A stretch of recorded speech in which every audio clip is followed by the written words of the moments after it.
ఏపీలో కూటమి సర్కార్కు రెండేళ్లు పూర్తి కావస్తుంది.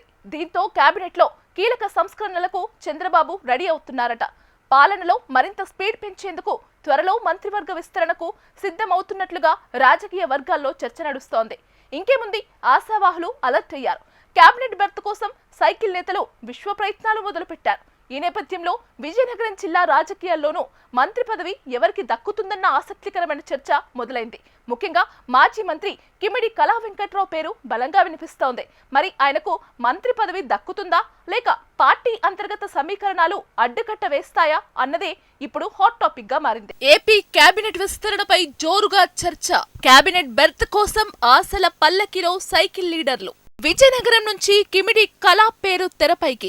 దేవుడు వరమిచ్చినా పూజారి కరుణిస్తాడా అన్న సందిగ్ధంలో కళ. జిల్లాలో ఓ పెద్ద ఆయనతో ఉన్న విభేదాలే అడ్డంకిగా మారనుందా? ఏపీలో కూటమి ప్రభుత్వం ఏర్పడి రెండేళ్లు కావస్తున్న తరుణంలో మంత్రివర్గ విస్తరణ దిశగా కసరత్తు ప్రారంభమైందన్న చర్చ జోరుగా సాగుతోంది.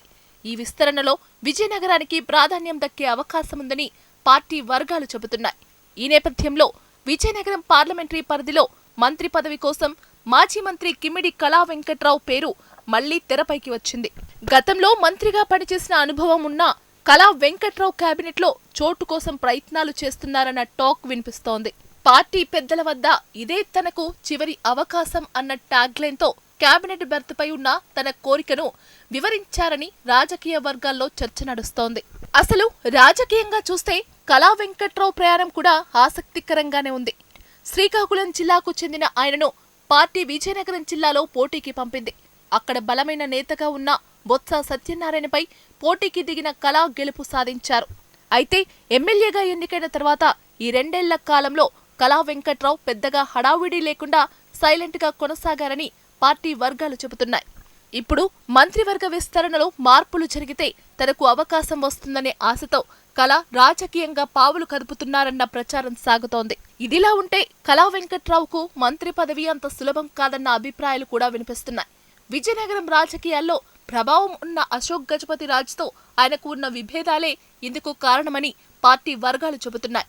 కళా పేరు వినిపిస్తే అశోక్ గజపతి రాజు తీవ్రంగా స్పందిస్తారన్నది పార్టీ నాయకుల మధ్య వినిపించే టాక్. ఇద్దరి మధ్య రాజకీయ దూరం చాలా కాలంగా కొనసాగుతుందన్న మాట కూడా బహిరంగంగానే వినిపిస్తోంది. ఎమ్మెల్యేగా గెలిచిన తర్వాత కూడా కళా వెంకట్రావు అశోక్ గజపతి రాజును కలిసిన సందర్భాలు చాలా అరుదుగా ఉన్నాయని చెబుతున్నారు.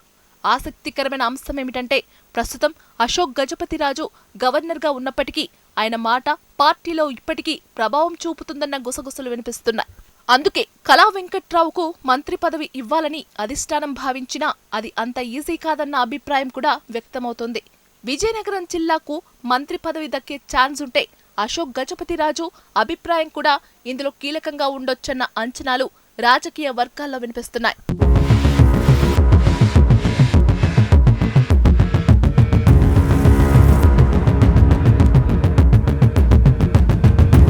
ఇదిలా ఉంటే ఈ అవకాశాన్ని చివరి ఛాన్స్ గా తీసుకుని కళా వెంకట్రావు కూడా రాజకీయంగా చురుకుదనం పెంచారని పార్టీ కార్యకర్తలు చెబుతున్నారు.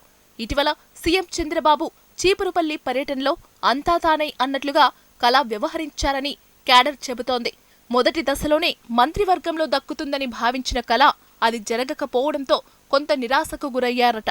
అందుకే ఈసారైనా ఆయనకు అవకాశం ఇవ్వాలని అధిష్టానం ఆలోచిస్తోందన్న ప్రచారం సాగుతోంది. మొత్తానికి విజయనగరం జిల్లా రాజకీయాల్లో మంత్రి పదవి చుట్టూ ఆసక్తికరమైన సమీకరణాలు కనిపిస్తున్నాయి. మాజీ మంత్రి కళా వెంకట్రావు ఆశలు నెరవేర్తాయా, లేక పార్టీ అంతర్గత రాజకీయాలు అడ్డంకిగా మారతాయా అన్నది ఇప్పుడు హాట్ టాపిక్ గా మారింది. మరి కళా వెంకట్రావు కళ నెరవేరుతుందా?